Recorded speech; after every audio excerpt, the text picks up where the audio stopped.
خواستیم فردا صبح زود بیدار شیم بریم به سمت آبگیر قاچاقچال. یه دفعه الان تصمیم گرفتیم که همین الان حرکت کنیم بریم اوپرت، طلوع آفتاب اوپرت باشیم، کمپ بکنیم تا ظهر حرکت کنیم بریم به سمت آبگیر قاچاقچال. الان ساعت چنده؟ 1:10. امیدوارم که بتونیم به طلوع اوپرت برسیم. دارم میرم بارا رو ببندم، بچه هم دارن جمع میکنم. بریم که بارا رو ببندیم. جانم پسر قشنگم. آقا ما مواصلاتمون از شخمی از آب در آمد. الان ساعت 52 دقیقه است. ما 80 کیلومتری سمنانیم بکنم. نه 90 کیلومتری سمنانیم. این هم طول آفتاب داریم اینجا ببینیم. نشد طول آفتاب تو اوپرت ببینیم. بچه هم همه خوابیدن.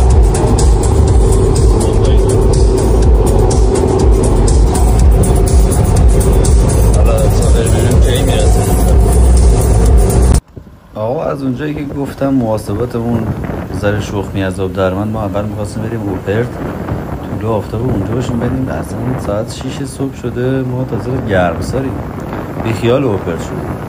ما نیم سمت همین قاچاقچال، الان تو مسیر قاچاقچالیم تا بریم پیداش بکنیم ببینیم کجاست.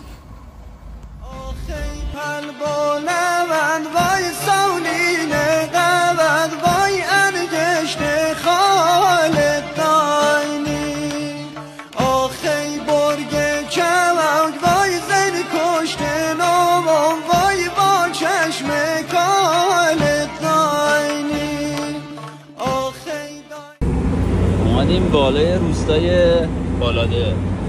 این اسمش چی بود؟ شاهدش؟ شاهدش.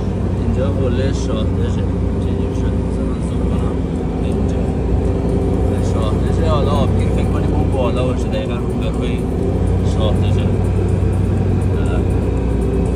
رسیدیم آبگیر قاچاقچال.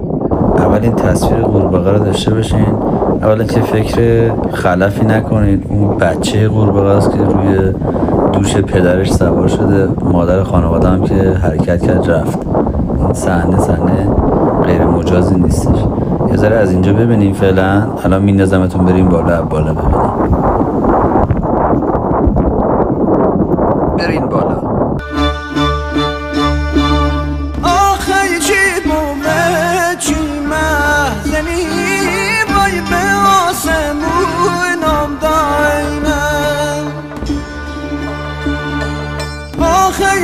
شبی روشن کنی بای سال ماهوی نام داینم یارم داینه جلوم نه گلوم نه دلوم نه تیام نه یارم داینه داینه داینه.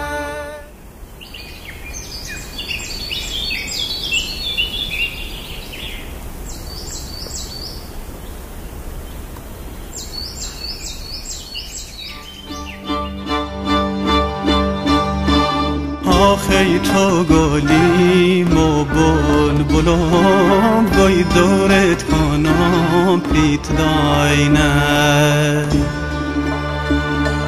آخی هر یه روز نبینمت گوی خمی کشم سیت داینه. یارم داینه جنوم نه گلوم نه دلوم نه تیام نه یارم داینه